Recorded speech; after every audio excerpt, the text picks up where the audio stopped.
লেবাননে যুদ্ধ পরিস্থিতি বিবেচনা করে লেবানন সরকার প্রবাসীদের জন্য দেশে প্রত্যাবাসনে ইচ্ছুক যেসব প্রবাসীরা রয়েছেন তাদের জন্য একটি সুযোগ ঘোষণা করেছে। সেটা হচ্ছে যে এখন যারা আবেদন করে দেশে যাবেন তাদেরকে জরিমানা প্রদান করতে হবে না।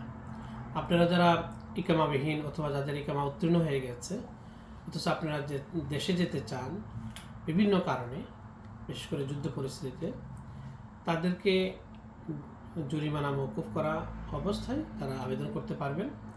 এক্ষেত্রে আপনাদেরকে শুধু আমলনামা বা জেনারেল সিকিউরিটির $110 এবং ট্রাভেল পারমিটের জন্য $15, এই $125 প্রদান করতে হবে। আপনাদেরকে আবেদন করতে হবে দূতাবাসের মাধ্যমে।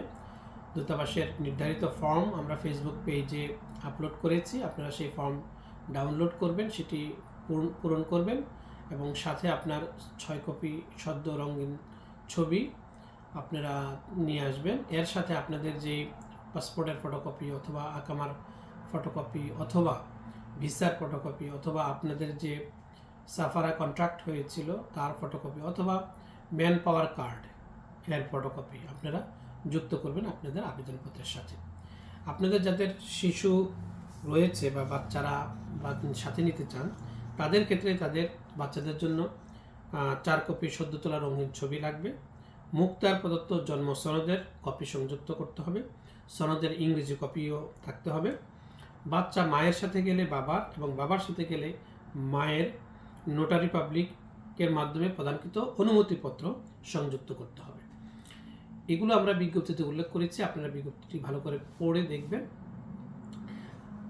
এই সুযোগের প্রেক্ষিতে বাংলাদেশ দূতাবাসের পক্ষ থেকে আগামী 10ই মে রবিবার সকাল 9:30 থেকে দুপুর 12:30 পর্যন্ত এই স্লটে আমরা নারী প্রবাসী কর্মী যারা রয়েছে, শিশু সহ যারা আবেদন করতে চান তাদের আবেদনপত্রগুলো গ্রহণ করব।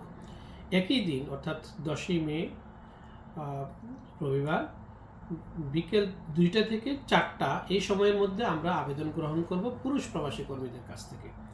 এই দুইটি সময় আলাদা করে আমরা সেদিন 10ই মে রবিবার আপনাদের পক্ষ থেকে আবেদন গ্রহণ করব। আবেদন গ্রহণ আমরা পরবর্তীতেও গ্রহণ করব। আমরা প্রথমবার এই আবেদনটি গ্রহণ করতে যাচ্ছি, তবে এই সুযোগটি থাকবে এবং আমরা পরবর্তীতে তারিখ দিয়ে সময় দিয়ে আরও আবেদন গ্রহণ করব। এখানে একটি বিষয় শুধু উল্লেখ করতে চাই যে যারা আপনারা স্বেচ্ছায় নিজ খরচে দেশে যেতে চান এবং আপনারা যখন অনুমতি পাবেন আমলনামা থেকে ফিঙ্গারপ্রিন্ট হয়ে যাবে, তখন নিজ দায়িত্বে নিজ খরচে আপনারা টিকিট সংগ্রহ করবেন। আমরা দূতাবাসের পক্ষ থেকে পুরো বিষয়টি আপনাদেরকে সহযোগিতা করব, দিক নির্দেশনা দিব।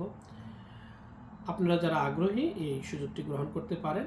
আপনাদের জরিমানা লাগবে না। মূলত এই ঘোষণাটি এই দেশের সরকার দিয়েছে যে যারা এই যুদ্ধাবস্থা আপনারা দেশে যেতে চান প্রবাসী কর্মী, তাদের ইকামা নাই, কাগজপত্র নাই, মানে পাসপোর্টের ফটোকপি আছে শুধু অথবা ইকামার ফটোকপি আছে, এগুলো দিয়ে আপনারা আবেদন করে দেশে যেতে পারবেন।